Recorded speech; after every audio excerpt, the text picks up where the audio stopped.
Well, state and federal officials meeting in La Crosse earlier today to celebrate the arrival of a new Amtrak rail service. First News at 9's Dashiell Menzel has more on how Wisconsin will benefit from this additional train. A second Amtrak is now serving the La Crosse area. Multiple state officials met at the La Crosse Amtrak station to celebrate the arrival of the Borealis train service. Wisconsin Department of Travel Secretary Craig Thompson says getting the new service set up was not an easy process. This rail line needed a lot of infrastructure improvements before we could get to the point of expanding this service.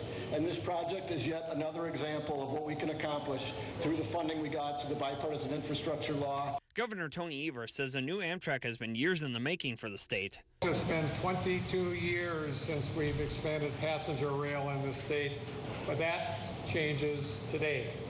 Wisconsin was long overdue for a new train service to meet travelers' demand for a safe, efficient, sustainable way to get to where they need to go.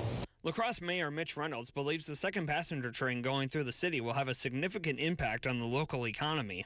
Everyone understands how big of an economic impact an Amtrak line has on your community. We get that. But there's also the intangibles that happen when you have an additional line that comes through your community. While Governor Evers is happy about the second line, his goal is to expand the passenger lines even further. Looking ahead, we are continuing to explore more opportunities to add rail services in other parts of the state, such as the Green Bay, Eau Claire, and Madison areas. And we are determined to help make sure expanded rail service is a thriving part of our state's transportation network. In La Crosse, Dashiell Menzel, First News at 9.